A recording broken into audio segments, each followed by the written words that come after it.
कंगना, अभी हाल ही में किच्चा सुदीप जो कन्नड़ के बहुत बड़े सुपरस्टार हैं, उन्होंने हिंदी फिल्म उन्होंने कमेंट किया था कि साउथ की फिल्में अब टेक ओवर कर रही हैं, बहुत चल रही हैं, और हिंदी एक नेशनल लैंग्वेज नहीं है, जिस पे अजय देवगन ने कमेंट किया था। बहुत बड़ी कंट्रोवर्सी हो गई उस पर, पॉलिटिकल मामला भी हो गया। इस पर आप क्या इस कंट्रोवर्सी को किस तरह से देखती हैं, और हिंदी और साउथ का जो एक झगड़ा निर्माण हो रहा है, एक विवाद हो गया, उसको किस तरह से देखती हैं आप? देयर इज़ नो, अगर आप चाहते हैं कि आपको मैं एक डायरेक्ट आंसर दे दूं, there is no direct answer to this, जबकि आप मेरी स्टेटमेंट से निकाल लेंगे एक डायरेक्ट आंसर खुद ही। But if you can give me 2 minutes, then I can give you my thoughts on this subject.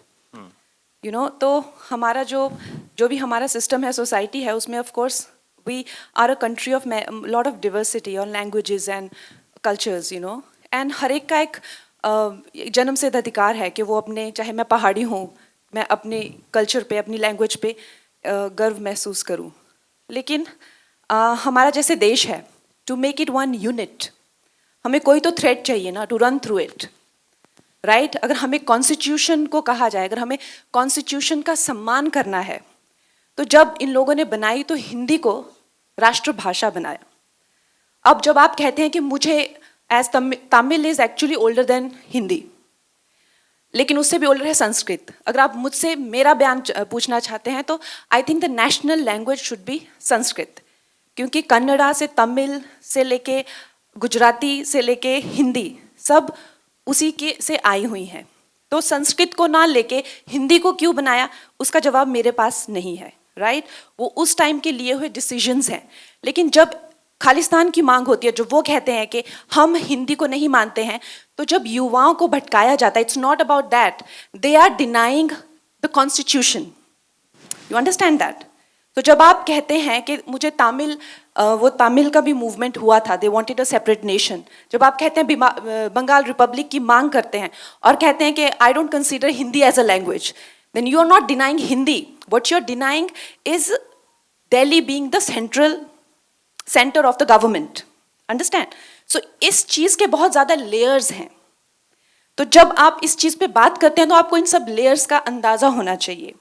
तो जब आप हिंदी को डिनाई करते हैं, तो जो भी हमारा कॉन्स्टिट्यूशन है, दिल्ली की सरकार को आप डिनाई कर रहे हैं, राइट? एम आई राइट और रॉन्ग? आप दिल्ली को नहीं मानते क्योंकि हमारा संविधान, चाहे सुप्रीम कोर्ट हो, चाहे किसी तरह के एक्ट बने, चाहे दिल्ली में जो भी सरकार करती है वो हिंदी में ही करती है ना। अगर आप चाहे देश भी घूमते हैं, चाहे बाहर भी जाते हैं, जर्मन हो गई या स्पेनिश हो गया, फ्रेंच हो गया, they are very proud about their language. लेकिन no matter how dark the colonial history is, fortunately or unfortunately, English has become that link.